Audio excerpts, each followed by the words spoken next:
formular a la doctora, o bien podrán realizar las mismas una vez finalizada la conferencia. Muchas gracias, doctora Mil. La dejamos con el auditorio y nuevamente, muy bienvenida. Gracias a ustedes. Tendría que agradecer a todos los que de alguna manera aportaron y trabajaron, pero casi ya no están quedando los ministros del Superior Tribunal, el legislador, colegio de abogados, etc. Y voy a decir algo que quizás quede políticamente incorrecto, pero que lo percibí estando esta tarde acá. Por lo pronto no tenía noticias del nuevo código, porque el código de Jujuy, el procesal penal, es relativamente nuevo, entonces me sorprendió un nuevo código. Y traté de averiguar a qué se debía. Y después escuché al procurador. Y entonces mi conclusión lamentable fue la siguiente. Pienso, como decía Einstein, que la mente es como un paracaídas, solo funciona cuando está abierta. Y parece que a Jujuy le están brindando las mejores oportunidades normativas para posicionarla como provincia de avanzada en los ámbitos procesales civil y penal, y lamentablemente la gente no lo advierte, los operadores jurídicos no lo detectan, y muestra de ello es el escaso público que hay hoy acá. Se han convocado todos los ministerios, me refiero al Ministerio Público, del Superior Tribunal, colegios de abogados, etcétera, etcétera, los jóvenes, la Asociación de Procesal, y miren quiénes, no es por mí, porque yo ya estoy más allá. Después de 50 y pico de años de andar en esto, ya no.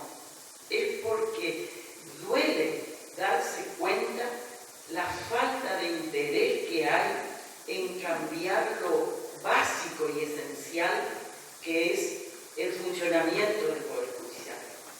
Y bien decía el ministro no sé, el Procurador General, no advierten.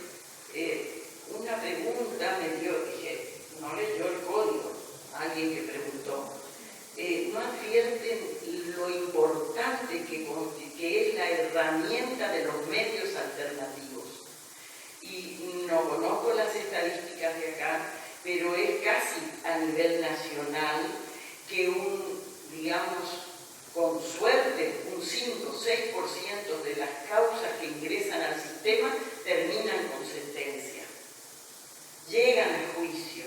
El resto mueren en el camino por inanición, porque se las va pisando, porque total esto no tiene importancia.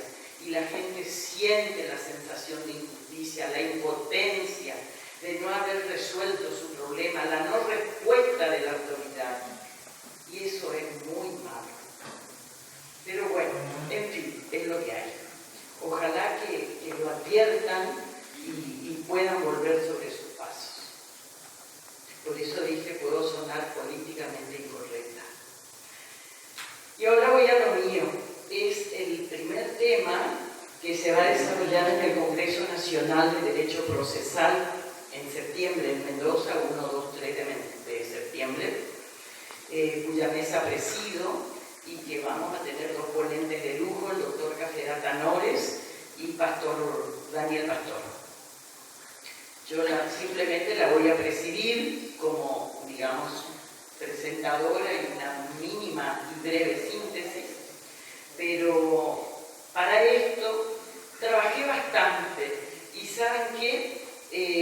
Voy a utilizar un método que casi nunca había utilizado porque a mí me gusta caminar a veces cuando hablo, pero resulta que esto es el resultado, no se asusten, porque es letra grande, es el resultado de una compilación que hice sobre la temática a tratar durante la pandemia, durante el año 20 y parte del 21, que a veces estábamos tres veces seguidas en las pantallas, que salíamos de Google Meet, entrábamos a Zoom, salíamos de Zoom, estábamos con el celular, y y yo tomaba nota de todo, a veces me tocaba hablar, y bueno, tenía así de material, y entonces hice una compilación de eso, para después al final llegar a lo que sí les voy a leer como conclusiones personales, que si bien rigen para el proceso penal en lo que a estas conclusiones se refieren,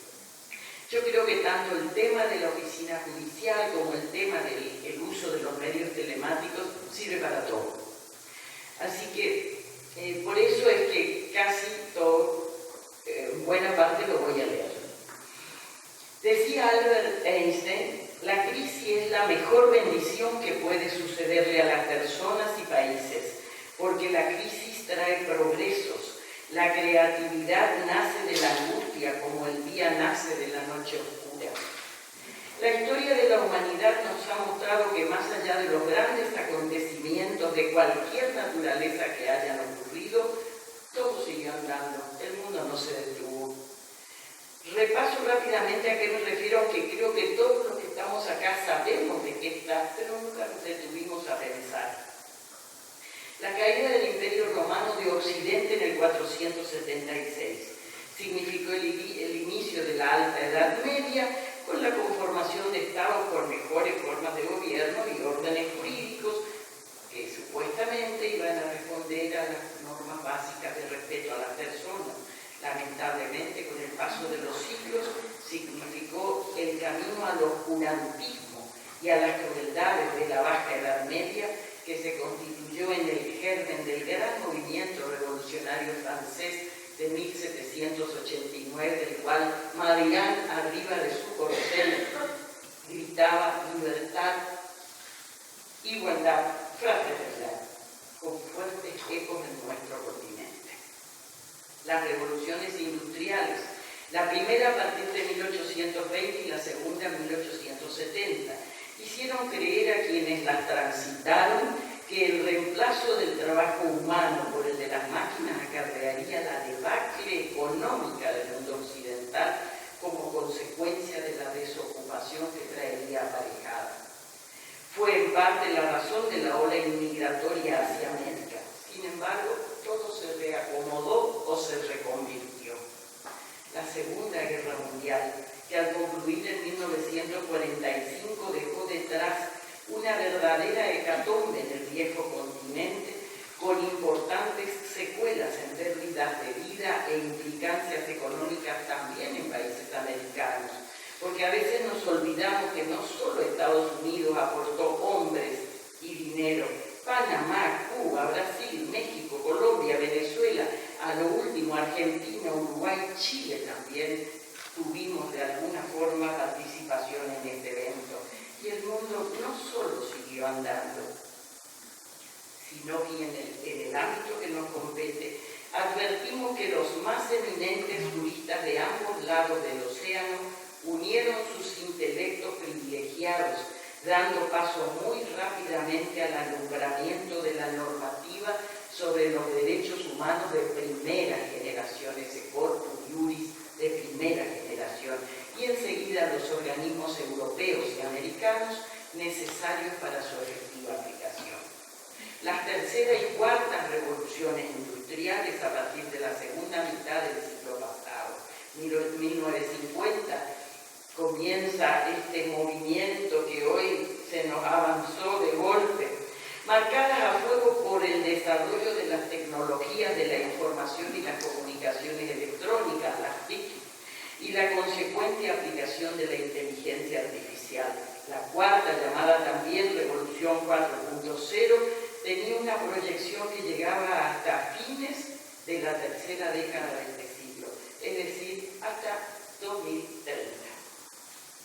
Comenzamos a transitarla creyendo que teníamos todas las respuestas, estábamos bien encaminados, de pronto nos cambiaron todas las preguntas. A fines del 2019, por la pandemia, la humanidad comenzó a vivir una crisis de salud pública que adquirió como nunca antes otra carácter de universalidad, atravesando transversalmente con el paso de los meses culturas orientales, occidentales, musulmanas. 3 del 20, caso cero de COVID en la Argentina, 23 del 20, ese inicio de la cuarentena, o como sea el nombre que en definitiva se le termina asignando a lo que por mucho más de 40 días nos tuvo en una prisión domiciliaria con diferentes grados de restricciones en casi todos los países. ¿Qué ocurrió entonces en la mayoría de ellos? Los poderes ejecutivos, haciendo uso de las facultades de dictar decretos, comenzaron a pilotear la situación con marchas y contramarchas propias de un estado de emergencia y con obvio desconocimiento del enemigo a enfrentar, mutaciones de virus, segunda ola, tercera ola. En general, al inicio esas acciones tuvieron buena acogida y fueron acatadas sin cuestionamiento, pero reitero, al inicio. No haré consideraciones al respecto porque no es nuestro objetivo, para enfocarme en lo que concierne a las respuestas de los poderes judiciales y los sistemas de justicia. Por lo que supimos en los primeros tiempos, la parálisis fue el común denominador en nuestros poderes judiciales, nacional y estaduales, y ello no fue patrimonio argentino. En efecto, en estas largas sesiones que les decía, escuché a magistrados y profesores de España, Italia, Estados Unidos, pasando por otros países latinoamericanos, que esta falta de reacciones inmediatas fue una actitud común a todos ellos. Parálisis ante lo sorpresivo y desconocido, salvo excepciones puntuales. Con el correr de la semana comenzaron a aparecer las urgencias sociales, que reclamaban respuestas igual de urgentes. Y al advertir que el aislamiento se prolongaba sin avisorar hasta cuándo, unos antes, otros después, los poderes judiciales comenzaron a reaccionar. Estos son los subtemas que vamos a ir viendo. El 9/4 del 20, la Corte Interamericana de Derechos Humanos emitió la Declaración 1/20 concerniente al COVID-19 y los derechos humanos. En ella, entre otras cosas, destaca que las medidas de aislamiento social pueden redundar en el aumento exponencial de violencia contra las mujeres, los niños y personas en situación de mayor vulnerabilidad, en particular dentro de sus hogares, por lo que recomienda disponer mecanismos seguros de denuncia, reforzando la atención de las víctimas y garantizando el acceso a justicia. Es bien sabido que el acceso a justicia es un derecho humano fundamental, que no solo implica las garantías del debido proceso legal, sino, y previo a ello, la posibilidad del real acceso a los tribunales, eliminando las barreras de índole jurídica, social, económica, cultural, que de alguna forma limiten la tutela efectiva de este derecho, particularmente a las personas que enfrentan alguna condición de vulnerabilidad. La distancia entre el reconocimiento de derechos en el plano nacional e internacional y su efectivo cumplimiento es francamente alarmante. Pocas inconsistencias hay entre la declamación y la práctica cotidiana que resultan tan lesivas de la legitimidad democrática en sociedades que a veces nos presentamos como muy preocupados por las desigualdades que nos atraviesan. Y si esto es así en épocas de normalidad, huelgan comentarios cuando nos trasladamos a los tiempos en los que el aislamiento dificultaba la comunicación entre las personas y particularmente en ese núcleo social que vengo haciendo referencia. Nadie puede hacer oír su voz si no conoce su derecho a hacerlo. Nadie puede enfrentar la discriminación si ignora cómo hacerlo. Es más fácil desintegrar un átomo que un prejuicio, y los prejuicios están a flor de piel. Disculpa por la digresión. Retomo los andariveles para seguir transitando hacia el puerto de destino. Veamos qué ocurrió en nuestros poderes judiciales. Muchos de ellos venían venían con ciertas ventajas en lo que al tema refiere. Varias provincias, Buenos Aires, Cava, Mendoza, Neuquén, Chubut, San Luis, San Juan, ya estaban trabajando con protocolos de actuación y oficinas judiciales organizadas en base al uso de la inteligencia artificial. Y ello fue así porque el multiculturalismo y la globalización han hecho que internalizaran con cierta naturalidad la aparición de las TIC, la incursión en las neurociencias, la psicología y otras ramas del saber que hoy forman parte de nuestra vida cotidiana. ¿Quién no ha leído a Mames, por ejemplo? Más allá de sus incursiones políticas, me refiero a sus libros científicos. Hemos incorporado a nuestro diario quehacer los medios telemáticos que nos permiten combinar los medios audiovisuales y la información, y nos valemos de ello para las cosas más simples, como organizar nuestra agenda, el celular que nos traduce y habla en 100 idiomas, los diagnósticos médicos por imágenes hechos con una precisión increíble, los controles remotos que nos permiten, cuando vamos acercándonos a la casa, programar el horno, esto, el otro, el desplazamiento de los vehículos de conducción automática, etc. Lejos de ser ciencia ficción, la inteligencia artificial trabaja como una extensión nuestra. Al igual que la máquina de vapor o la electricidad en su momento, la inteligencia artificial está transformando la sociedad toda, por lo que no es de sorprender que también lo hicieran diversos ámbitos jurídicos, aunque es bueno admitir lamentablemente que venimos algo lentos en este accionar. Y esta mora impacta más fuertemente en el fuero penal, donde está en juego la libertad de las personas, y las legislaciones procesales imponen muchas veces plazos muy acotados. Reacciones, y acá sí voy a transcribir prácticamente cosas que escuchaba, tomaba nota, grababa. He sabido que la misión que cabe al Poder Judicial es la de resolver los conflictos generados en una sociedad. Misión trascendente si las hay, pero más trascendente aún en el fuero penal, donde de no hacerlo se corre el riesgo de un retorno, algo dijo hoy Alberto, al pasado, alentando la aparición de la justicia por mano propia. Intentaron, leí ayer, linchar a un hombre porque mató a su hijo. En mi provincia, 2 días antes, estaba leyendo por internet a uno a quien acusaron de secuestrar a una niña de 13 años. Lo lincharon directamente. O sea, no reacciona el Poder Judicial, reacciona la comunidad. Y esto cada vez va a ser peor si no tomamos conciencia de la trascendencia de la misión a cumplir. Advertido de la trascendencia que esto tiene y de la necesidad de garantizar el acceso a la justicia en contexto de pandemia, el UNITAR, Instituto de Naciones Unidas para la Formación y la Investigación, elaboró una guía de puntos básicos a ese efecto. Examinar si la legislación vigente admite en general la realización de audiencias remotas.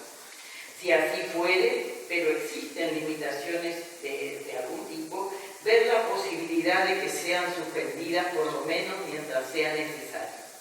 Analizar los aspectos técnicos y de seguridad. Alude a la capacidad tecnológica, humana y de seguridad requeridas.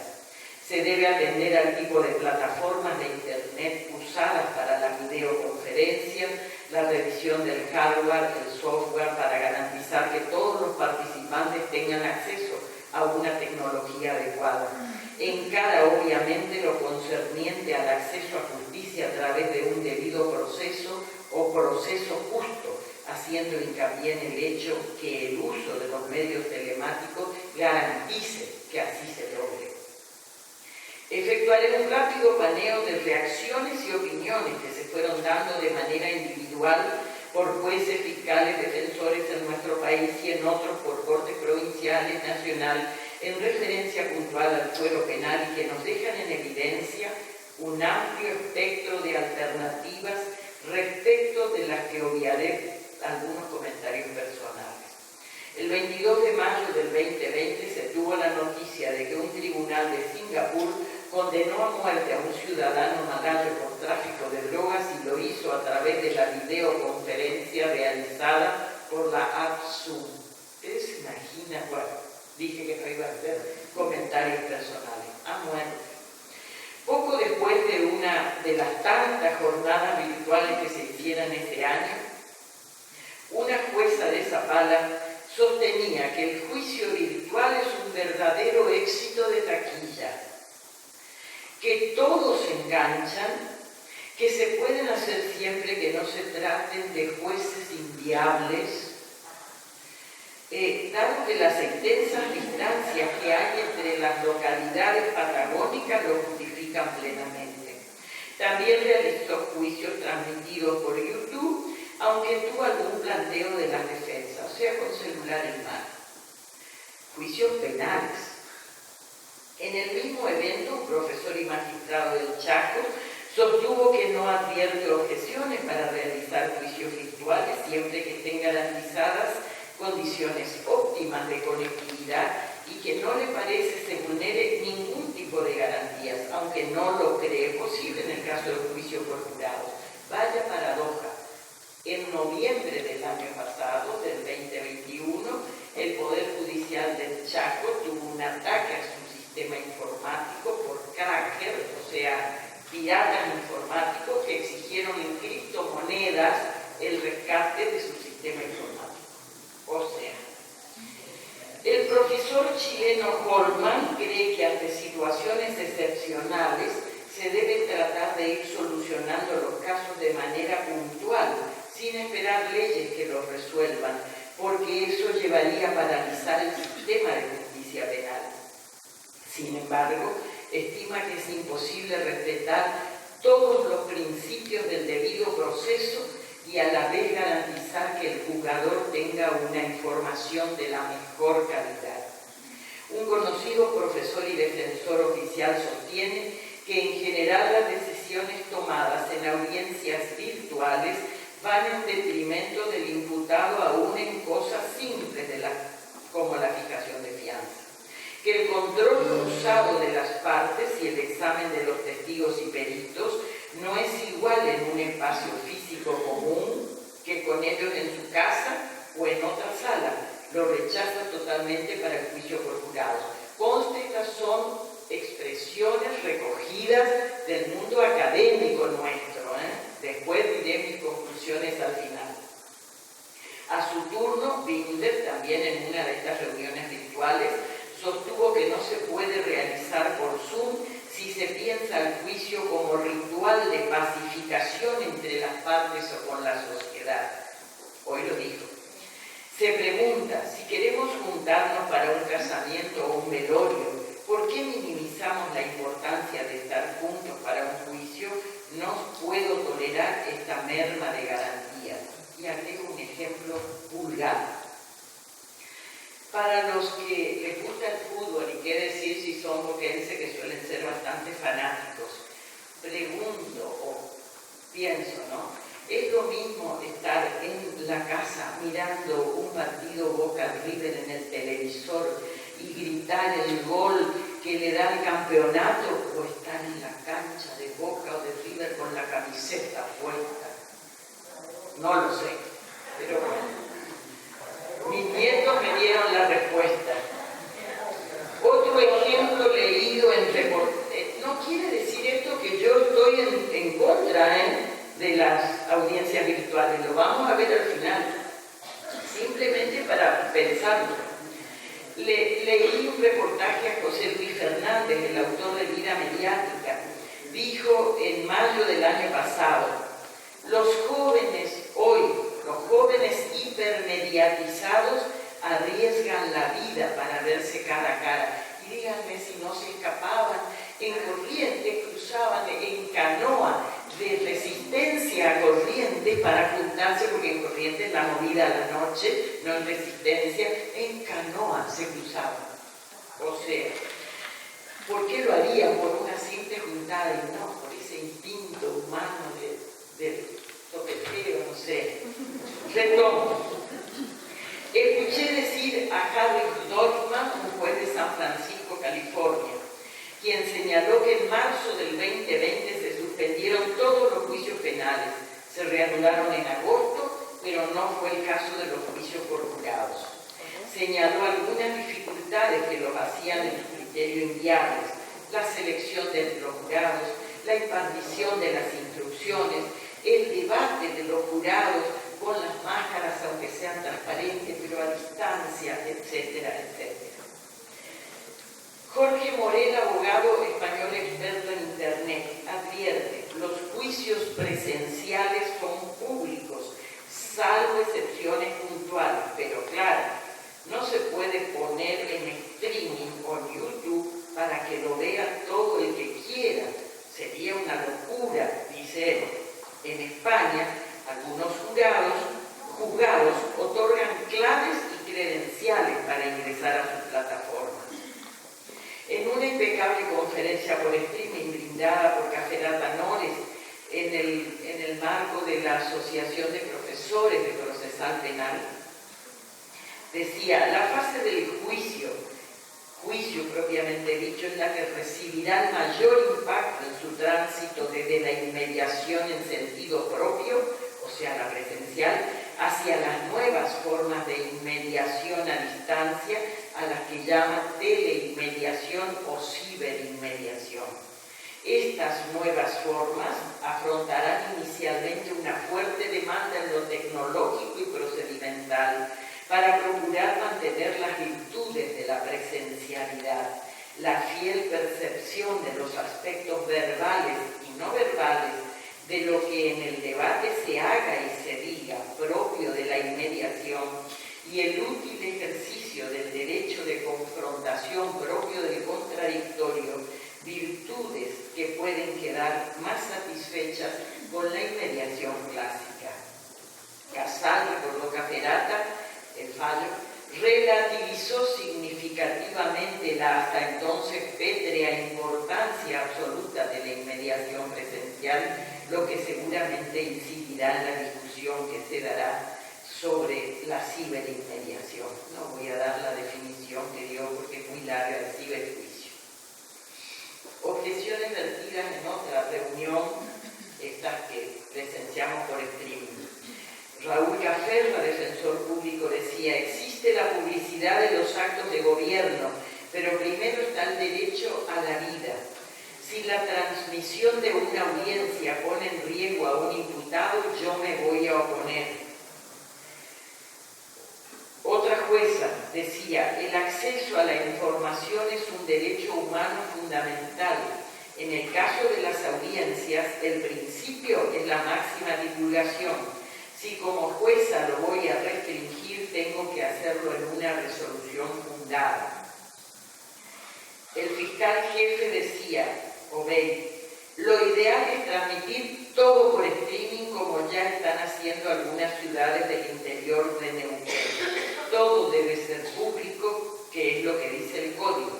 Sin embargo, en la misma reunión por streaming, una jueza de impugnación, Martini, decía: yo estoy en contra de los juicios virtuales.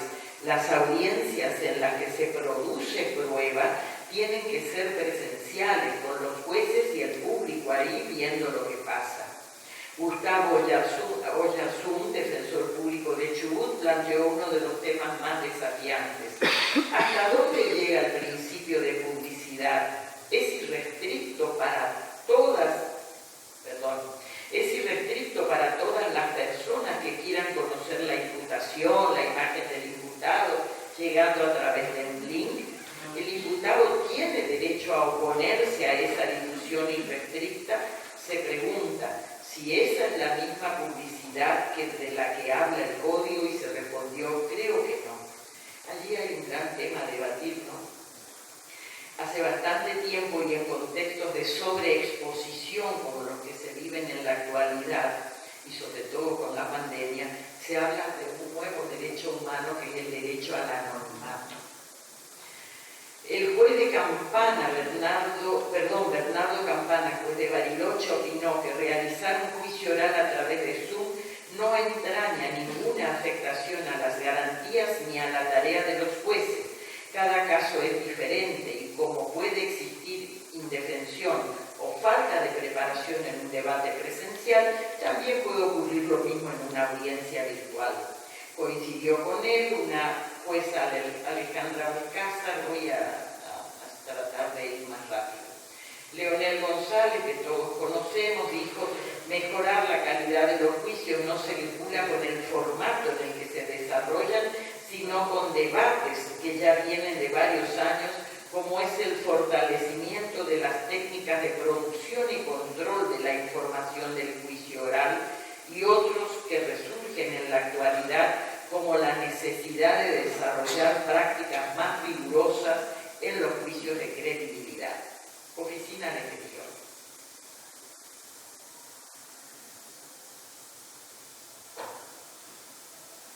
Desde comienzos de la década anterior y en la necesidad impostergable que significó la entrada en vigencia de sistemas procesales penales acusatorios, muchas provincias argentinas crearon las oficinas de gestión judicial imprescindibles a ese efecto.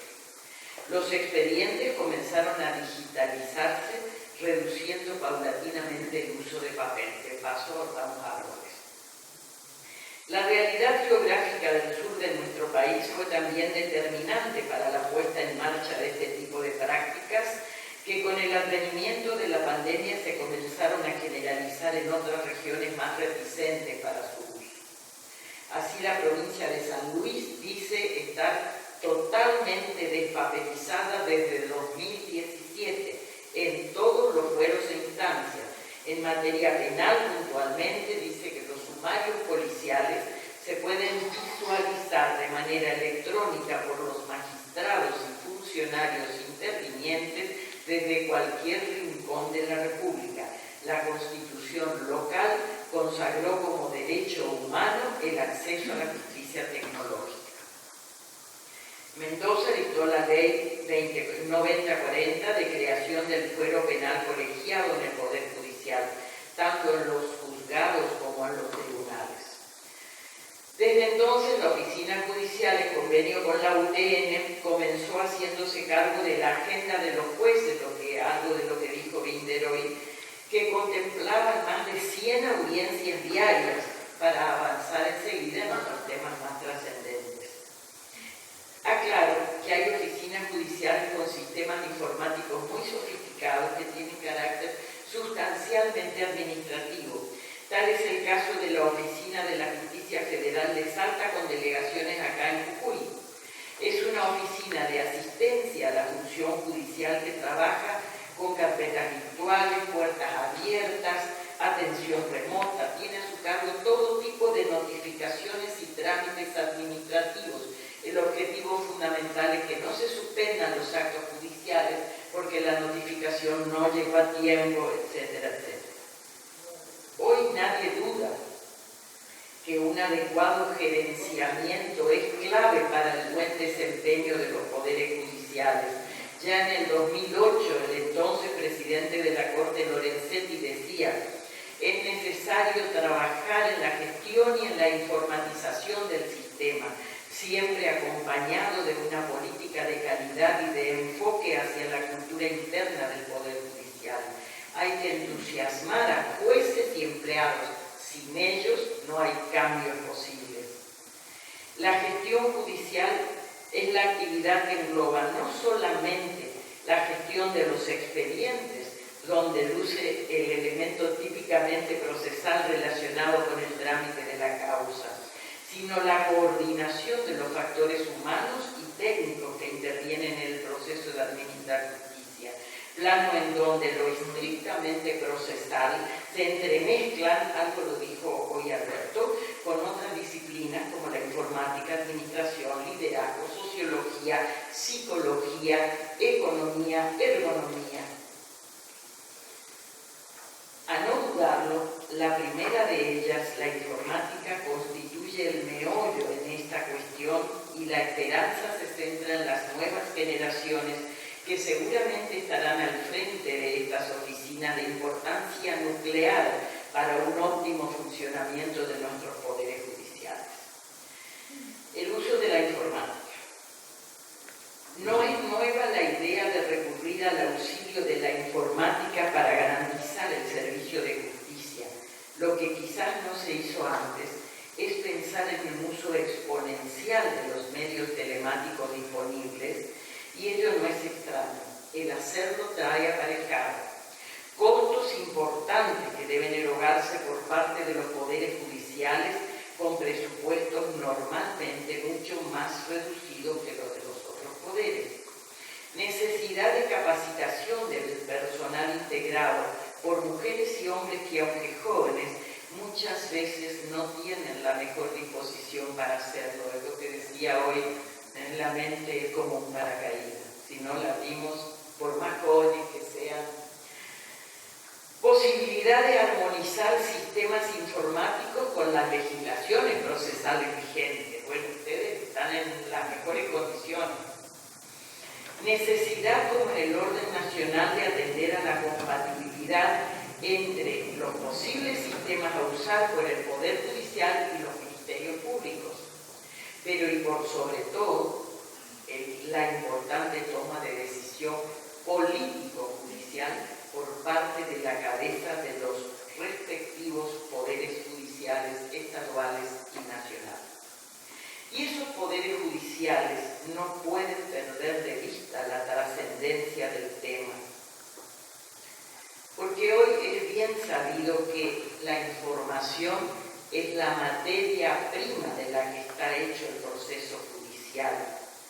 Normalmente el cúmulo de esa información es tan grande que no podemos desaprovechar las herramientas que permitan un mejor gobierno y gerenciamiento de esa información a través de la informática y de la gestión de las oficinas judiciales. En la actualidad, a la videoconferencia se le reconocen diversos usos y virtudes en el ámbito de la persecución penal, entre los cuales se destaca su importancia en la mejor gestión de los recursos.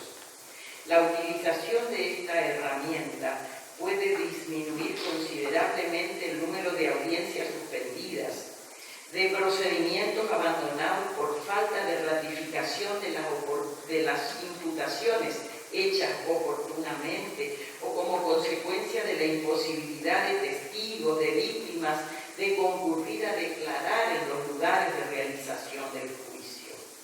Asimismo, se economizan recursos al no tener que montar a veces grandes operativos, por ejemplo, para trasladar a un detenido fuera del centro de reclusión para que declaren algún procedimiento, no solo como imputado, como testigo, como informante, etc.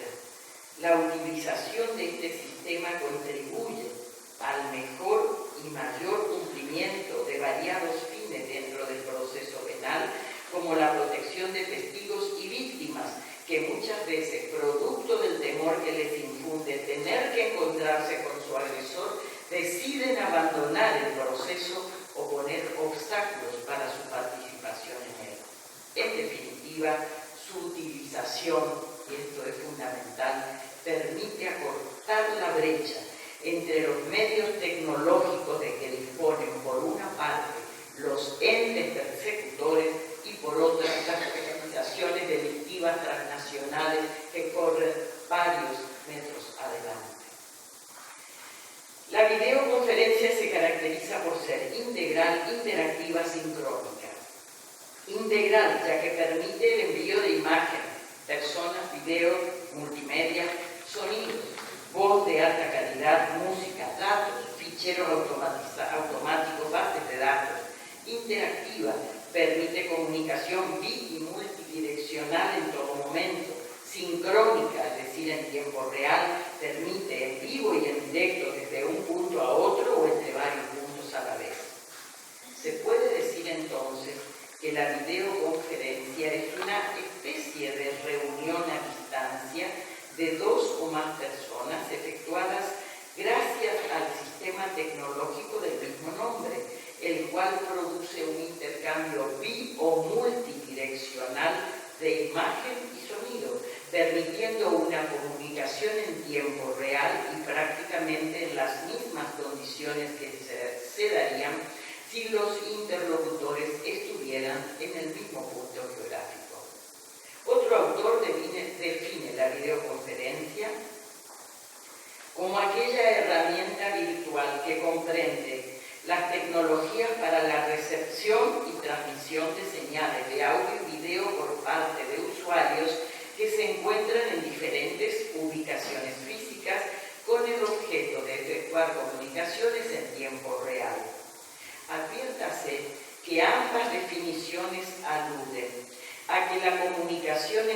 partes se produce en tiempo real, y en verdad eso ocurre. También que ellas se encuentran en diferentes espacios físicos. Luego, una expresa que es una especie de reunión como si las partes estuvieran en igual punto geográfico, y la otra habla de herramienta virtual.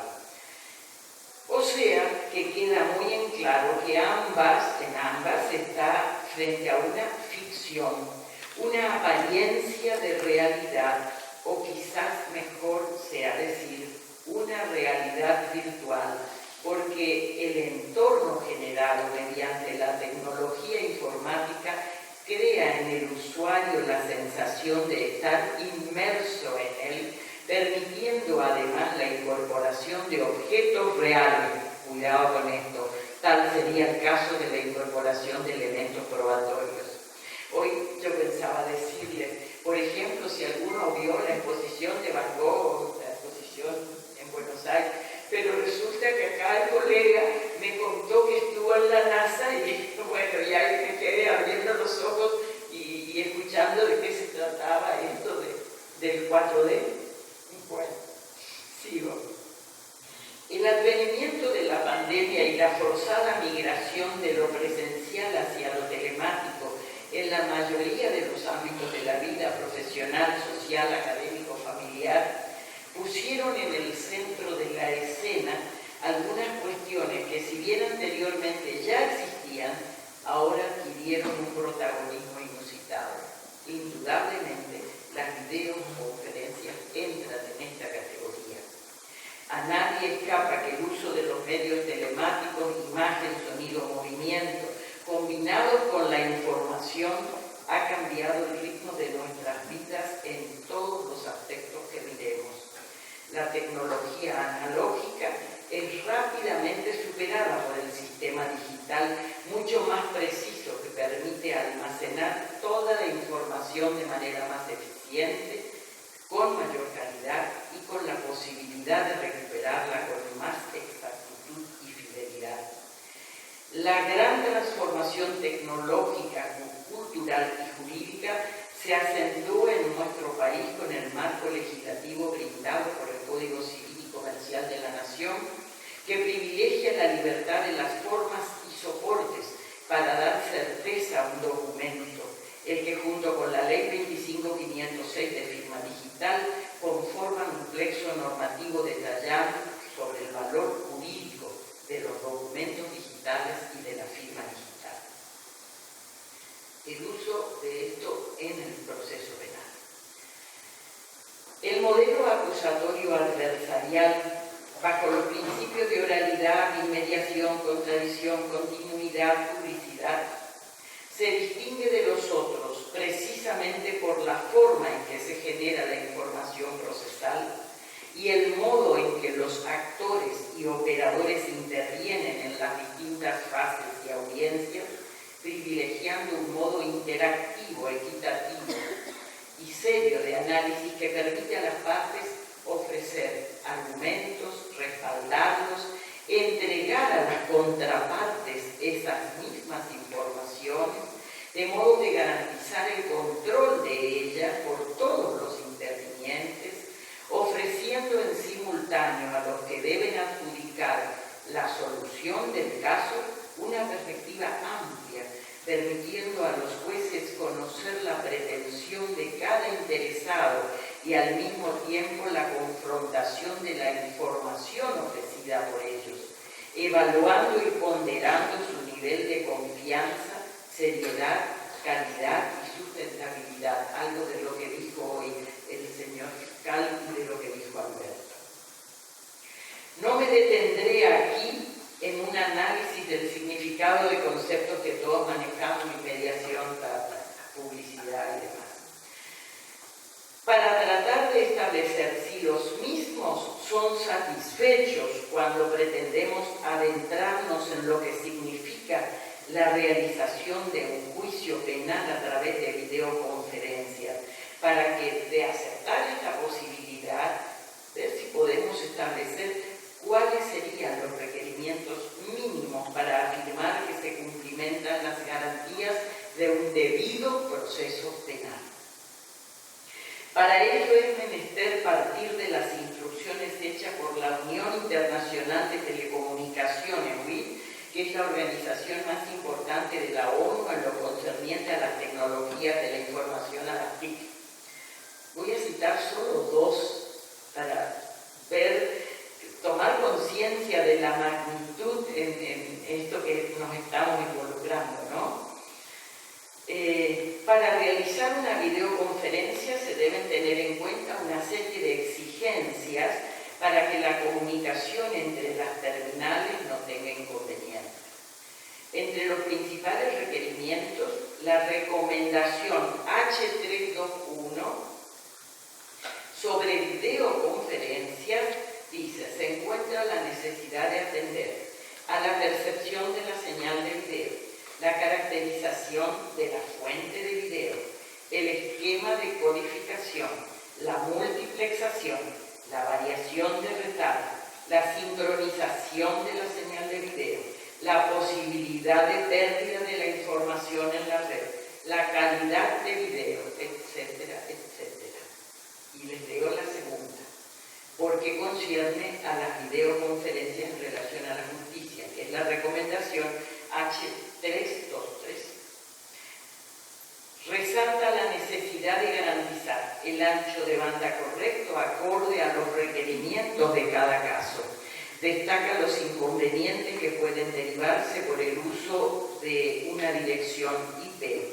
La necesidad de contrafuego de calidad para proteger las redes para que no sean objeto del robo de información o la intromisión de cualquier efecto, no solo de posibles hackers, sino los más riesgosos de los piratas informáticos que se introducen a los sistemas con fines ilícitos, los crackers, lo que le pasó al Poder Judicial del Chaco. Lo precedente nos pone en evidencia la necesidad de atender por parte de los poderes judiciales a la seguridad de las plataformas con las que se opera, Zoom, Skype, Google Meet, Jitsi. Hasta no hace mucho tiempo algunas tecnológicas prohibían el uso de Zoom, las mismas empresas tecnológicas, porque a sus empleados porque consideraban que no había seguridad suficiente. Pero además de especificaciones técnicas, la UI hace recomendaciones puntuales según la naturaleza de la videoconferencia a llevarse a cabo, referidas a las condiciones de ingreso a la infraestructura necesarias, entre otras. Por ejemplo, y dice también en el caso concreto de las audiencias judiciales especifica condiciones relativas a la sala o recinto a utilizar. Algo dijo hoy Alberto, no podemos reunirnos como si fuera un mínimo de formalidad, de posición de los sujetos, ubicación de las pantallas y proyectores, eso de que no le apunten al juez, ¿por qué no? En fin, controles de audio, de iluminación, tampoco se puede hacer referencia a la formación de excelencia, puedo obviar hacer referencia a la formación de excelencia que deben tener las personas encargadas de hacer operativos estos sistemas informáticos. Más aún, es de recordar que la tecnología es un arma, por tanto no tiene moral. El uso que se dé al arma depende de quien la esté manipulando. Por ello, quienes operen estos sistemas no solo deben ser expertos, idóneos en su métier, deben respetar los principios deontológicos de su profesión.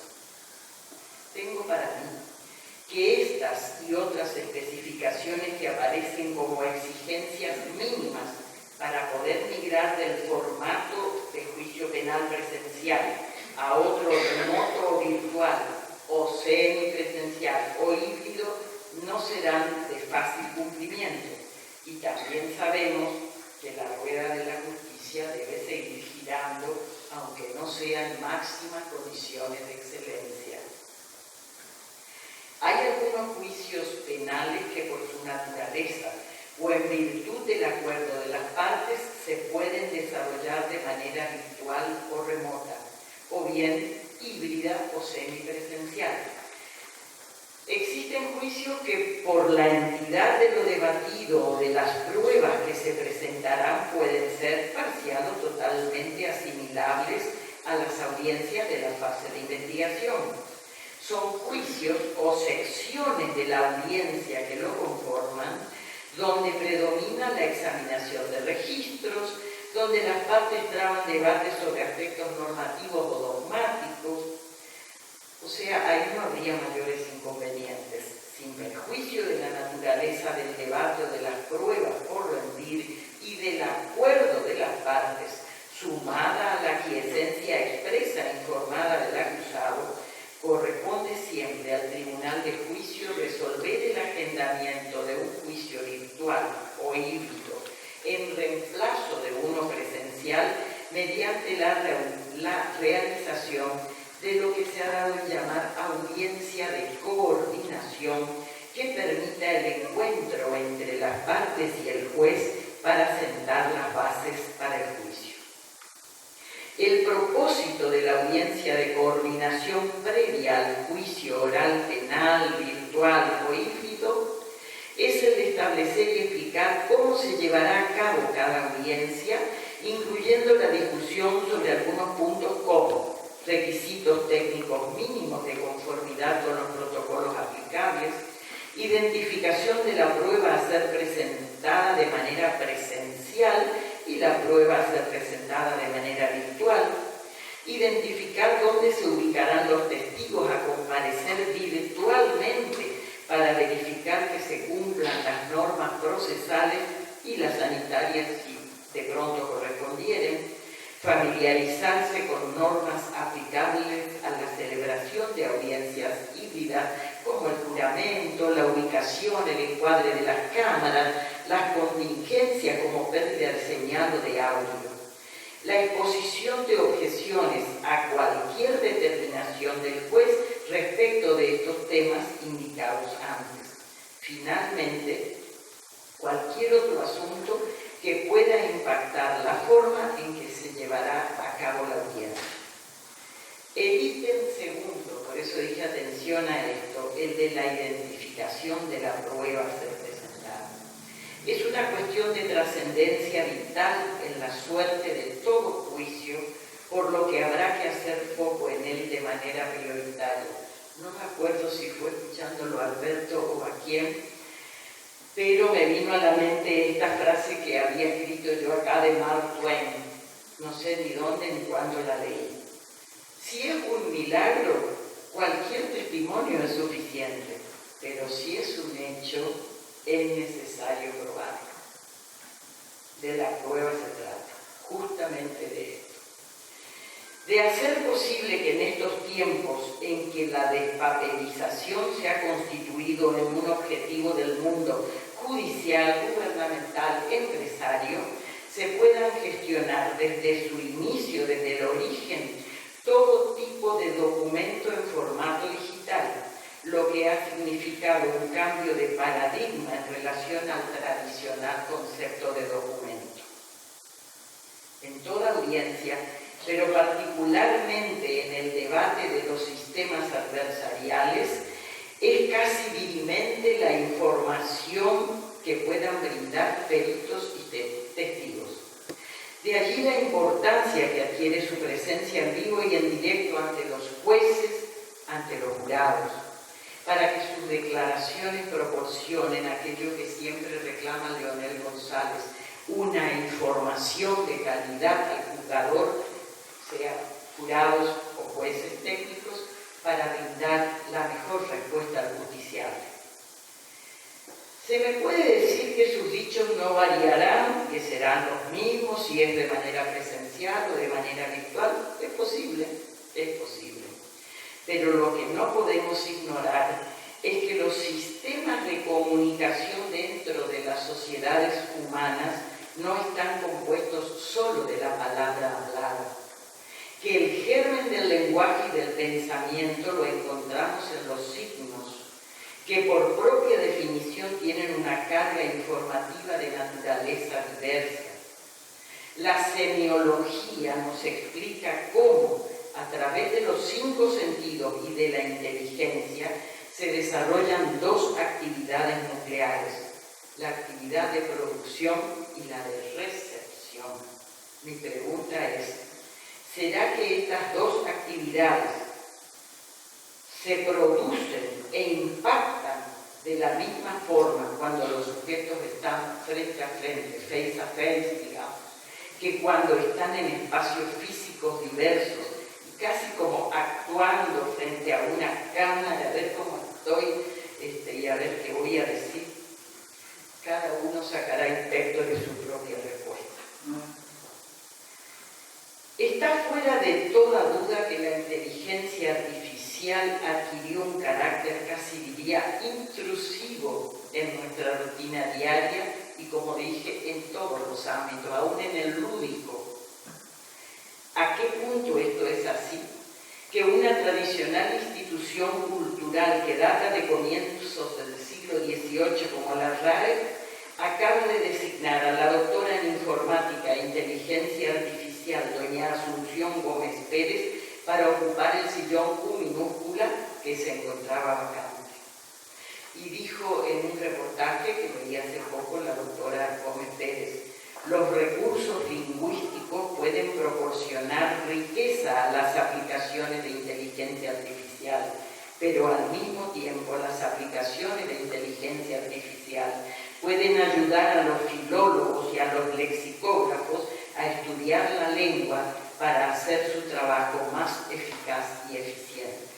Fíjense que hasta ahora todos los términos que usamos son en inglés, que cuando los escribimos tienen que estar en cursiva, o sea, parecería que la Real Academia Española está pretendiendo de alguna forma hacer un ensamble, no sé qué pasará, pero bueno, ya veremos. El tema es que lo que debió ocurrir, como decía hoy la revolución industrial, la cuarta, 4.0, que estaba proyectada como para concluir en el año 2030, o sea, dentro de unos años todavía, teníamos 10 años, del 2020 al 2030, se nos vino encima y ocurrió en un año.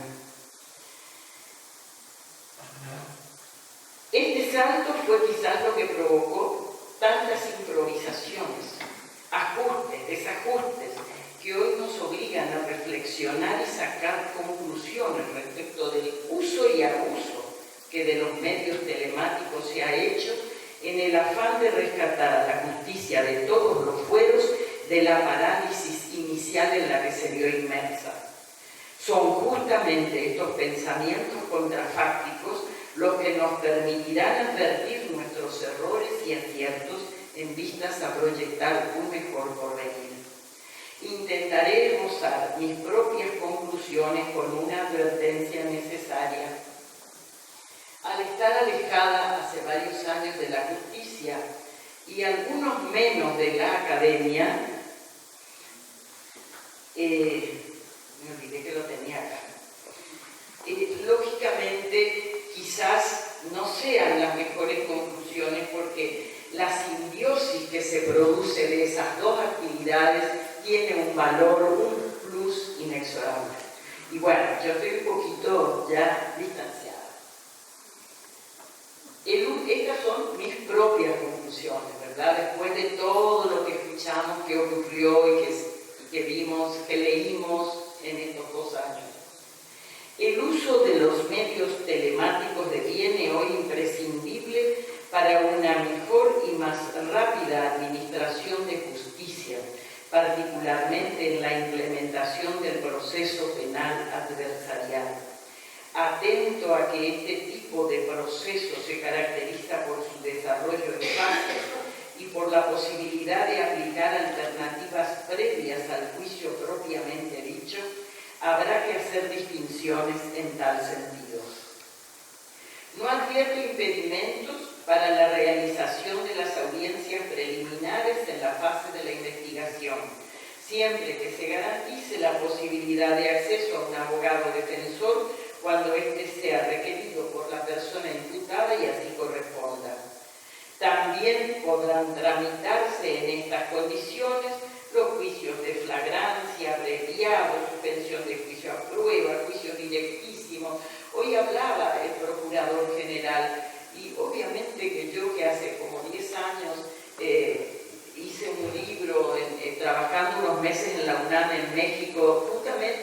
expropiación penal y de medios alternos, estoy más que a favor y convencidísima de que es una alternativa viable para decomprimir el sistema judicial. Pero bueno, ya es un librito que tiene más de 10 años, pero tiene algunas cosas que todavía pueden servir.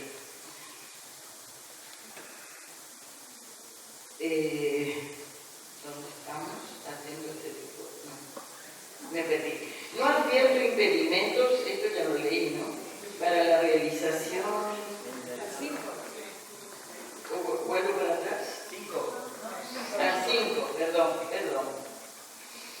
En la etapa intermedia y con el consenso de los interesados resulta posible la realización de las audiencias previas al juicio y necesarias para su adecuada preparación. En ellas se podría efectuar desistimientos, hacerse acuerdos o convenciones probatorias, acordar como innecesaria la asistencia al juicio de testigos de actuación, salvo posibles planteos sobre la legalidad de la prueba en cuestión. A veces se convocan a una docena de testigos que abrieron el baúl de gendarmería y que encontraron. Bueno. Acordar reducción de testigos que declaran sobre un mismo punto o del personal interviniente en un operativo determinado, entre otros temas. Respecto del juicio propiamente dicho, es menester marcar diferencias en lo atingente a la posibilidad de su sustanciación vía streaming. Existen juicios muy simples. Esto quizás lo leo porque es un poquito más extenso, yo era para no aburrirlos al final. Existen juicios muy simples, tanto por él o los hechos imputados, por el número de ellos, de testigos y peritos que podrían ser convocados, por la escasa o nula complejidad de la evidencia a incorporar y demás circunstancias a tener en cuenta en cada caso en particular, que admiten sin mayores obstáculos la realización de lo que se ha dado en llamar el ciberjuicio. Otros, por el contrario, al no estar dadas esas condiciones, no obstante la depuración de la evidencia a incorporar a los fines probatorios efectuada en la audiencia de la etapa intermedia, deberán tramitarse de manera presencial o mixta con mínima aplicación de los medios telemáticos. Estos últimos son los llamados mixtos, híbridos o semipresenciales.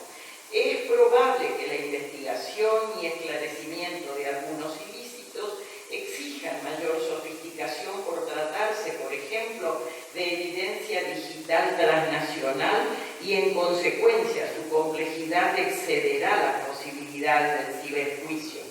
Ejemplo paradigmático, si los hay, de un juicio de alta complejidad jurídica por la acusación que de presunta violación que se organizó vía streaming, ¿no?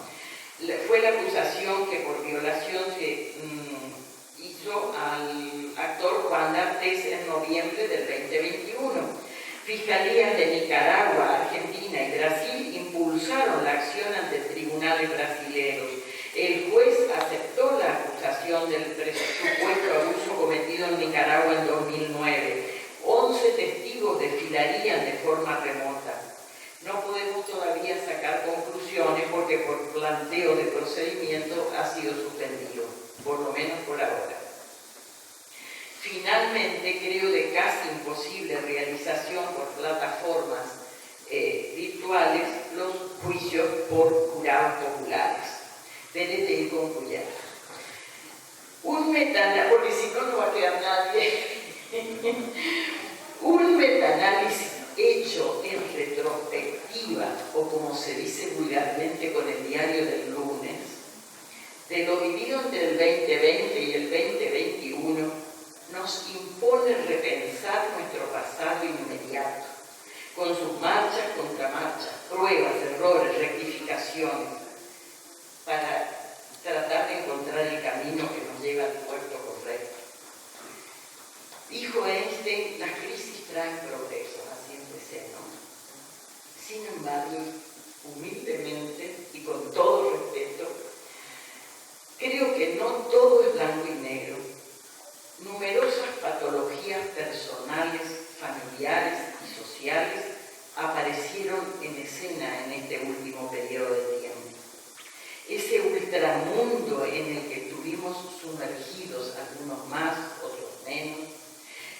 encadenó en muchas personas el síndrome de la cueva o la caverna, haciendo que el retorno a las actividades fuera del propio hábitat, o sea, en su casa, en su ámbito natural, les causara pánico. No hay duda que nada volverá a ser igual antes y después, y menos aún para los adultos mayores. Hoy a mi hijo le dije muchas veces, no va a ser lo mismo para ustedes dentro de unos años, va a ser una anécdota. Sí, me acuerdo que era el 2020, 2021, para uno no. Hay un antes y un después. A esta altura me pregunto, en orden al tema que nos convoca, ¿podemos construir algo positivo a partir de ese encierro dramático con visos de prisión domiciliaria que debimos transitar la mayor parte de los argentinos? Mi respuesta sin hesitaciones, claro que sí, claro que sí. Ya lo dijo Darwin en El origen de las especies. Ante las grandes adversidades de la vida no sobrevive ni el más fuerte ni el más rápido, sino el que tiene capacidad de adaptación, lo que en términos de la psicología actual llaman resiliencia. Tengo para mí que ante los grandes problemas no es darle esperar una única respuesta, ni que ésta sirva para siempre. Tampoco existirá una solución única como un traje hecho a medida, pero sí deberá atenderse en el afán de buscar las mejores salidas lo concerniente a la cultura, los hábitos, la historia local, en miras a encontrar alternativas viables en cada lugar. Para ello necesitaremos un adecuado plexo normativo que disponga opciones que respeten el marco convencional que nos reclama un debido proceso penal. Y entonces, antes de venir para acá, estuve con Sergio García Ramírez, que fue quien me prologó ese libro y con quien trabajé después que dejó la presidencia de la Corte Interamericana. Y él habla, bueno, tiene un voto magnífico sobre el debido proceso. Y entonces lo hablábamos mientras comíamos y le digo, pero esto en el almuerzo no lo podemos tratar. Me pregunto, ¿qué es, con todo esto que hemos vivido, el debido proceso penal que nos reclama la Corte Interamericana? Me inclino por afirmar que no es tal el juicio perfecto, sino un juicio justo. Aquel que se desarrolla con una adecuada empatía entre las partes, porque no existe poder sobre la tierra que pueda convertirla en un hecho a la empatía, si así no lo deciden los hombres. Y entonces creo que en esa interacción de coordenadas entre la aplicación de la inteligencia artificial, con absoluto respeto, no olvidar el principio de precaución del que habla la Unión Europea por esto de los crackers, ¿no? Para evitar en la medida de lo posible el hostigamiento digital de las fuerzas cibernéticas y el accionar empático de quienes deben participar en el desarrollo de un proceso justo, será posible la impartición de justicia sin deshumanizar el proceso. No se pueden olvidar que en el tablero del juez, ya lo dijo hoy el representante del Ministerio Público, los peones son víctimas, o sean víctimas o imputados, son personas de carne y hueso que están transitando quizás el drama más importante de sus vidas. Bueno, agradezco que hayan soportado hasta esta hora, agradezco el regalo de su tiempo y cierro con una cita de Ben Hockey. Lo más auténtico de nosotros es nuestra capacidad de crear, de superar, de soportar, de transformar, de amar y de ser mayor a nuestro propio sufrimiento. Muchas gracias.